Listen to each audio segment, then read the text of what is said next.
J'ai lu ton mail!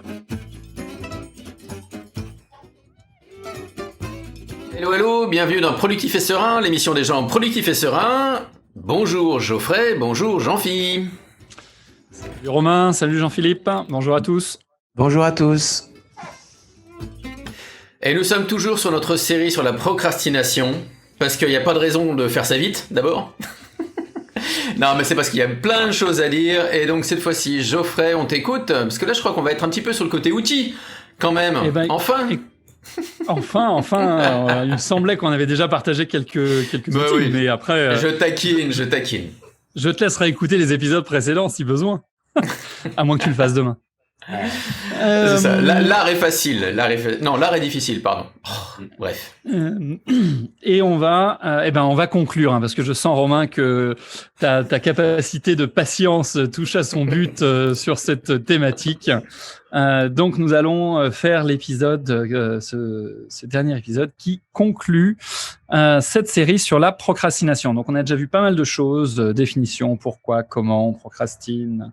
C'est vrai, la dernière fois, je vous ai parlé de l'anti-planning, traduit en The Unschedule sur le bouquin de Neil Fiore de Now Habit, dans lequel vous planifiez vos engagements et vous planifiez vos loisirs. Et c'est un super outil pour reprendre contrôle sur ce côté j'enchaîne, je me prends jamais de pause et je ne me ressource jamais. Et ben l'outil que je vais vous présenter tout de suite va aller dans ce sens-là.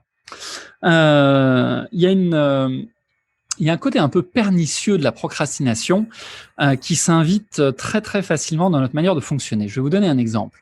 Imaginons que vous vous êtes dit « ce matin, je m'y colle, je prends le truc vraiment dur, un peu comme dans la méthode faut manger le crapaud en premier ». Pour ceux qui nous écoutent depuis un moment, vous aurez déjà entendu parler de ça. Attaquez-vous à la tâche la plus dure ou la plus importante et après, le reste de votre journée sera plus facile. Donc, on imagine que vous avez démarré une journée en mode je m'attaque à ce truc super dur et ça fait 20, 30, 40 minutes que je suis dessus et j'ai fait ce que j'avais à faire. Yes, je suis super content, j'ai plein d'énergie. Qu'est-ce que j'ai envie de faire? Je dis, sur ma lancée, je m'attaque au truc suivant. C'est évident. Donc, du coup, je prends le deuxième truc super dur que j'ai à faire et je le fais. Et puis, super, j'ai fait 2 trucs vachement durs, mais je suis un man on a mission, quoi. Je suis à fond et j'ai plein d'énergie. J'apprends le 3e. Et puis après, vous allez prendre le 4e, le 5e. Et il y a un truc qui va se passer si vous restez sur ce niveau d'énergie et vous enchaînez les choses que vous avez à faire, c'est super bien. Sauf qu'à un moment ou à un autre, vous allez être épuisé. Je veux dire, c'est pas plus compliqué que ça. Et qu'est-ce qui va se passer quand vous allez être épuisé? Eh bien, vous allez dire, j'ai échoué à faire ce dernier truc, quoi. J'ai échoué à faire ça. Le ressenti, c'est atroce. Vous avez fait plein de trucs bien, mais le truc que votre cerveau va enregistrer, c'est quand j'enchaîne et que je bosse, finalement, j'arrive toujours à un moment où je m'épuise et où finalement, je fais pas le truc et je me rabats sur du Netflix, sur de la vidéo, sur du Facebook, sur ce que vous voulez. Et vous allez faire ce lien dont on parlait la dernière fois, qui est je rate quelque chose ou j'arrive pas à faire quelque chose et du coup, je vais sur quelque chose de plus facile et j'ai une récompense pour avoir raté un truc. C'est quand même le comble. Vous avez fait 2, 3, 4, 5 tâches qui ont vachement bien fonctionné. Forcément, vous vous épuisez. Donc, cette dernière tâche va vous apprendre à connecter l'échec, le fait de ne pas avoir réussi à faire ce dernier truc. Donc, il faut s'arrêter avant.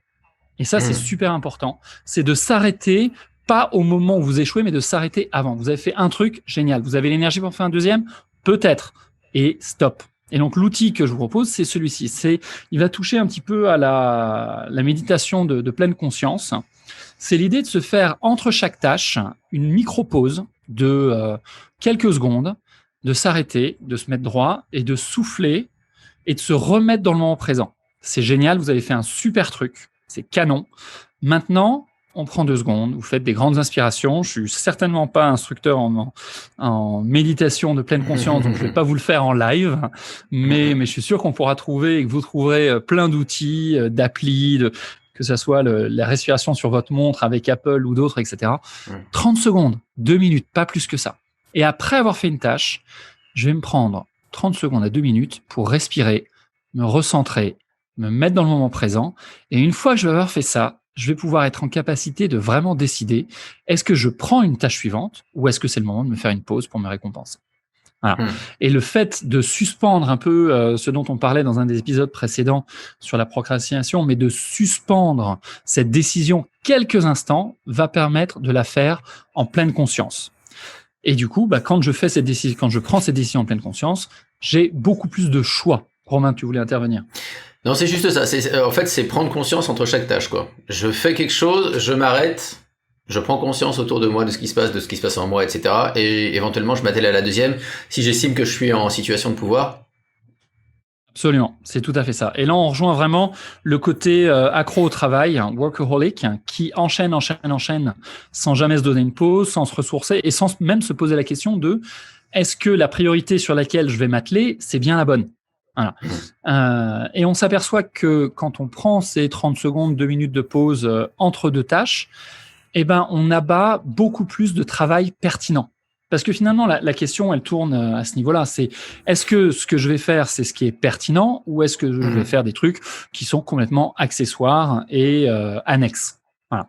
Donc, premier outil dans ce dernier épisode sur la procrastination, c'est prendre quelques secondes de respiration, de cohérence cardiaque. Il y a plein d'outils qui existent. Trouver celui qui fonctionne pour vous pour se recentrer avant d'enchaîner la tâche suivante et de décider est-ce que je me donne une vraie récompense ou bien est-ce que j'enchaîne sur une autre tâche? Oui, Romain. Donc, c'est toujours remettre un petit peu le bateau sur le bon cap. Ça, c'est une métaphore qui va plaire à Jean-Philippe. Jean-Philippe, il aime les métaphores... Voilà. Maritime, exactement. Maritime, oui. Tout à fait. Voilà, donc ça, c'est un outil. Avant qu'on fasse un petit récap de tout ce qu'on a vu dans ces différents épisodes sur la procrastination, je vais vous parler de quelque chose qui peut vous arriver. Qu'est-ce qui se passe si vous vivez avec un procrastinateur? Si vous avez un procrastinateur ou une comment est-ce qu'on dit au féminin d'ailleurs? Trice. Très bien. Ouais. Moi, je dirais trice plutôt que teuse, parce que teuse, procrastinateuse, c'est pas top. Ouais. C'est pas très procrastinatrice. Ouais. Dans vos vies, que ça soit au niveau perso ou que ça soit au niveau professionnel, parce qu'on peut avoir un collègue, quelqu'un dans son équipe, son boss, on peut être beaucoup plus efficace que d'autres personnes. Ça arrive à des gens très bien d'ailleurs. Et du coup, comment est-ce que je vais fonctionner avec cette personne-là? Vous l'aurez bien compris, le but du jeu, c'est pas de faire monter l'enjeu. C'est-à-dire que si vous lui dites, écoute, on a un dîner chez des amis demain soir, j'ai vraiment besoin que tu sois à l'heure, c'est super important pour moi qu'on parte à l'heure, vous allez mettre la top pression et la personne va potentiellement faire plein d'autres choses, sauf ce qu'il faut faire pour être à l'heure. Donc, faites descendre la pression et au lieu de travailler sur le niveau de pression et de mettre finalement un poids sur le résultat, mettez plutôt, sur la manière de faire où il faut qu'on soit là à l'heure, parlez plutôt de l'enjeu. Responsabilisez la personne en disant, voilà, écoute, et là on rejoint un peu la CNV. Pour moi, c'est important qu'on soit à l'heure à ce rendez-vous parce que c'est quelque chose, c'est des amis auxquels je tiens. Tu sais qu'être à l'heure, c'est quelque chose qui est important pour moi. Ça fait partie de mes valeurs. Et je t'informe que je pars à telle heure de la maison parce que moi, j'ai envie d'être à l'heure. Et ça serait super si on pouvait partir ensemble. Maintenant, j'accepte que tu fonctionnes différemment et peut-être que tu vas partir un peu après moi, ou etc. Alors, c'est pas toujours possible, c'est pas toujours faisable. Mais la quintessence de l'idée, elle est là. C'est de dire, voilà, moi, j'aimerais être à l'heure à ce rendez-vous, que ce soit professionnel ou personnel. Je vais m'organiser pour partir à telle heure. Ça serait génial qu'on parte ensemble. Après, t'es grand, t'es adulte. Et le fait de ne pas infantiliser l'autre va l'aider à moins procrastiner et à mieux comprendre les enjeux et à mieux se synchroniser avec vos besoins plutôt que de faire tout ce qu'il y a à faire, sauf le truc en question. Je vois des grands sourires chez mes comparses. Oui, moi, je kiffe. J'adore. Mais si tout le monde pouvait fonctionner comme ça serait génial. Voilà. Vas-y, Jean-Philippe, pardon. Non, rien à ajouter. Il y a des situations pour lesquelles je me dis, bon, peut-être ça peut marcher quand même, mais je ne sais pas. Je suis moins convaincu là tout de suite, mais bon. Ouais, ok. Je sens que tu es moins convaincu, je comprends tout à fait. On peut pas toujours partir à des heures différentes. Néanmoins, c'est l'idée. C'est-à-dire se concentrer sur responsabiliser l'autre. C'est-à-dire au lieu de lui dire comment faire, lui dire quoi faire et lui donner le besoin qui est derrière. Voilà, j'ai vraiment besoin que ça soit fait parce que pour moi c'est important, parce que pour moi c'est une valeur. On a cet exemple dans GTD que je trouve vraiment bien, qui est même pas dans GTD, si je ne m'abuse, Romain, il est dans ton livre Comment reprendre le contrôle de vos emails. Oh quoi, ce modeste ouvrage, n'est-ce pas? Peut-être, oui, vas-y. Qui dit la communication, qui dit grosso modo que les emails c'est mieux d'éviter de traiter les conflits par email, mais si on n'a pas le choix, de faire de la communication empathique par email. Ouais. Et quand un premier exemple est de dire waouh, là sur 2000 personnes t'en as interrogé 50, c'est pas sérieux, est-ce que refais le boulot avec plus de monde. Ça, c'est la version non empathique. Et la version empathique, ça serait quelque chose plutôt du genre, quand je note que sur les 2000 personnes de l'échantillon, il n'y en a que 50 qui ont été interrogées, je ne me sens pas rassuré, j'ai besoin de fiabilité dans les résultats que je vais présenter au board. Est-ce que tu serais OK pour compléter? Ouais, c'est presque parfait. Il y a juste le que. Si tu mets, il y en a que 50, ça laisse passer il y aurait dû en avoir plus. Tu vois, il y en a 50 qui ont été interrogés. Voilà. Mais sinon, c'était parfait. J'adore quand le maître entre en ligne. Je sais que j'ai pris un risque en citant ton livre quand même, Romain, soyons clairs. C'est vrai.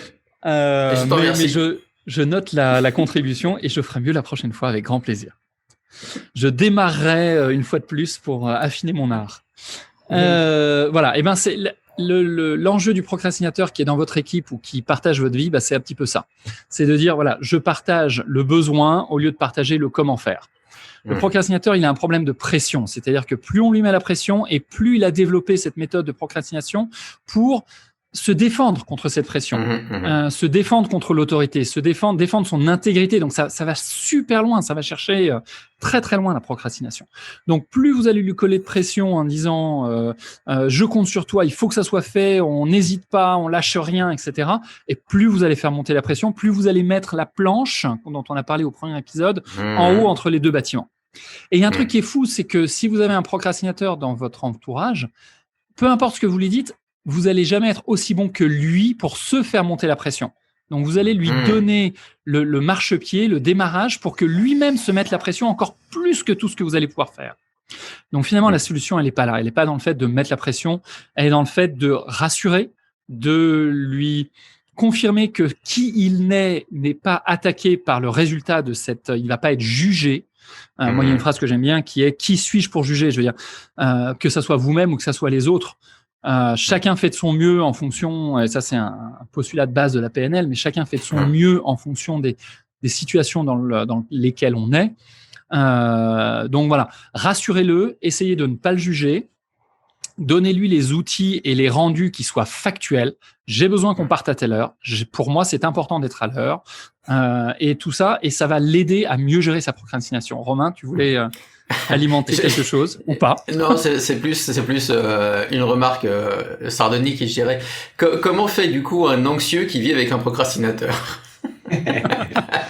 Est-ce que l'anxieux et le procrastinateur sont la même personne? Ah non, ça sera pas la même. Mais tu vois, enfin voilà. C'était juste pour pas mettre l'enjeu, parce que l'anxieux forcément va vouloir mettre de l'enjeu. Enfin bon, c'était bien sûr. Voilà. On pourrait parler d'anxieux, on pourrait parler souvent les personnes qui procrastinent, elles sont attirées par des personnes qui aiment bien le contrôle.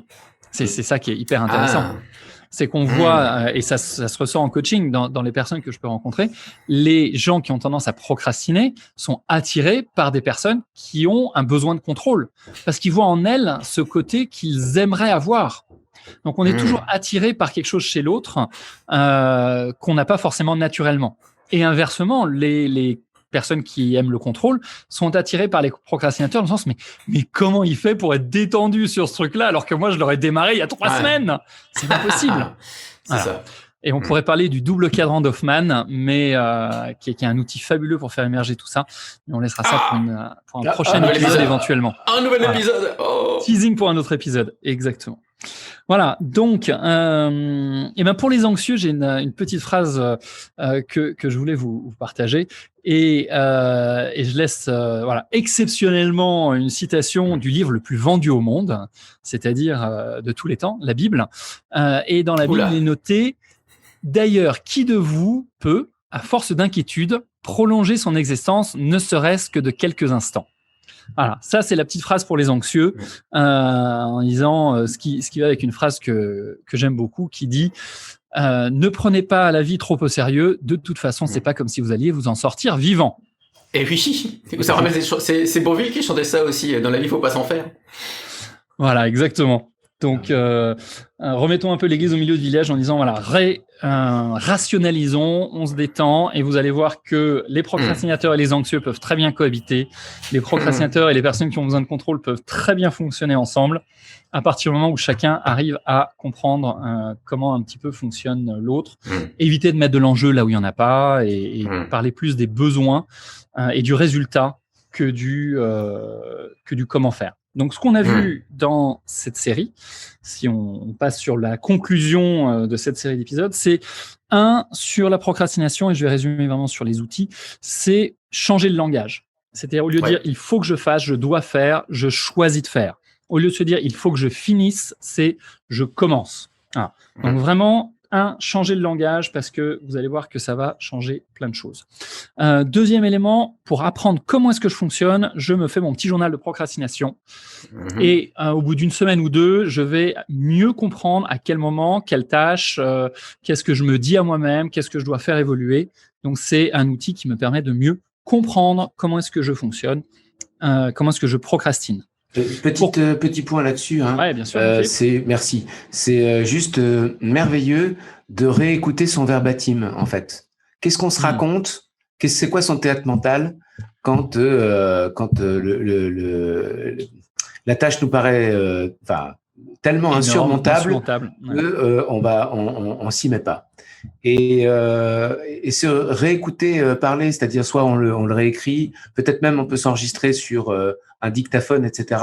Qu'est-ce qu'on se raconte à ce moment-là? C'est un minerai absolument génial, parce que tous nos ressentis et tous nos besoins sont cachés comme la matière pure à l'intérieur d'un minerai. C'est exactement ça. Donc le verbatim est super important. Voilà. Et c'est vrai que finalement, on dédramatise quand on se réécoute. Et on s'aperçoit, mais comment est-ce que j'ai pu me dire ou croire à mon propre truc que c'était avec un tel enjeu ou un tel truc. Donc, journal de procrastination. Ensuite, la did list, la liste des choses que j'ai faites. Et ça, c'est un super outil pour booster sa confiance en soi, son estime de soi, s'apercevoir que finalement, même si on a l'impression d'avoir fait pas ce qu'il fallait, on a quand même fait des choses. Donc, faites-vous la liste au fur et à mesure des choses que vous avez faites dans la journée. Pour pouvoir prendre des vraies pauses, parce que les accros au travail, workaholics, comme les procrastinateurs, ont tendance à ne pas prendre de vraies pauses, des pauses qui vous ressourcent, faites-vous votre liste. La liste des pauses, la lentille-sèche. Comment est-ce que je fais quand j'ai une opportunité de prendre une pause de 20, de 40 minutes? Qu'est-ce que je vais faire à ce moment-là qui vraiment me ressource? Plutôt que de prendre un truc par défaut et d'aller sur Facebook. Et finalement, 1h30 après, on y est encore sans avoir l'impression d'avoir fait aucune pause. On a vu l'outil d'anti-planification ou d'anti-planning. C'est ce qu'on a vu la dernière fois. C'est-à-dire, je mets dans mon agenda les rendez-vous, les vrais rendez-vous, les calls, les meetings, les zooms, etc. Et puis, je mets aussi tous mes moments de détente que je vais anticiper. Et là, on a fait un épisode il y a déjà longtemps sur les vacances, je me souviens, et c'était anticiper les vacances, c'est déjà profiter des vacances. Et anticiper la pause, anticiper une vraie pause, c'est déjà profiter de la pause. Et ça, c'est super important. Donc, l'outil d'anti-planning ou l'anti-planification dans lequel je mets mes engagements plus mes pauses. Et enfin, utiliser Pomodoro, c'est-à-dire faire des séances de travail courtes, intenses, et à la suite desquelles je m'octroie des pauses ou que je fais juste avant de pauses qui sont déjà planifiées. Voilà. Et pour terminer, celui que je vous ai présenté en tout début d'épisode, c'est-à-dire faire des petits focus de mindfulness, respiration entre deux tâches pour se recentrer et avoir un peu plus de visibilité. Voilà, on a parlé du fond sur la procrastination, on a parlé de la forme avec plein d'outils. Moi, ce qui nous intéresserait, ce serait d'avoir votre feedback. Est-ce que vous êtes des accros au travail, des workaholics? Est-ce que vous êtes des procrastinateurs de génie? Je suis ouvert à tout challenge. Quels sont les trucs qui sont les plus difficiles pour vous? Est-ce que vous procrastinez sur les choses importantes, sur des trucs à la marge? N'hésitez pas à nous en parler dans le forum, parce que ce qui serait chouette, s'il y a de la matière, ce serait éventuellement de faire un 6e épisode en mode questions-réponses. Donc, vous posez vos questions et on en sélectionne un certain nombre et on se fait ensemble les réponses à vos questions. Voilà. Allez-y, parce que maintenant, vous n'avez plus d'excuses. Ah non, on a dit, il fallait pas mettre la pression, c'est ça? Non, mais pas la pression. Faites-vous plaisir. Venez nous raconter ce qui vous éclate et comment. Voilà. Avec une petite phrase que j'aime bien aussi, c'est qu'est-ce que vous allez faire aujourd'hui qui va faire que demain va être super excitant, super génial. Voilà, pour remettre un peu du fun au cœur de la situation. Qu'est-ce que vous allez faire aujourd'hui pour que demain soit vraiment excitant et amusant? Oh, bah je vais vous laisser sur cette belle question. Alors. Ouais. Et on se retrouve sur le forum où j'aiderai Geoffrey à animer cette question-là. Voilà. Donc le forum de Productif et Serein, puisque Productif et Serein, l'émission, c'est fini pour aujourd'hui. Merci, chers auditrices, chers auditeurs, de nous avoir suivis jusque-là. On espère que cette série sur la procrastination vous a plu. On va essayer d'en faire d'autres. On réfléchit à d'autres thèmes. D'ailleurs, si vous avez des idées de thèmes, même chose, n'hésitez pas à nous les communiquer. Choisissez donc de cliquer sur quelques petites étoiles, quelques petites plus, des boutons de partage autour de vous, vos amis, les gens que vous aimez, ceux dont vous pensez que ça peut leur plaire ou leur servir. Et puis venez aussi faire un petit tour sur le forum donc de Productif et Serein qui est en accès libre à la lecture. Et quant à nous, on se retrouve très prochainement. À bientôt. À bientôt.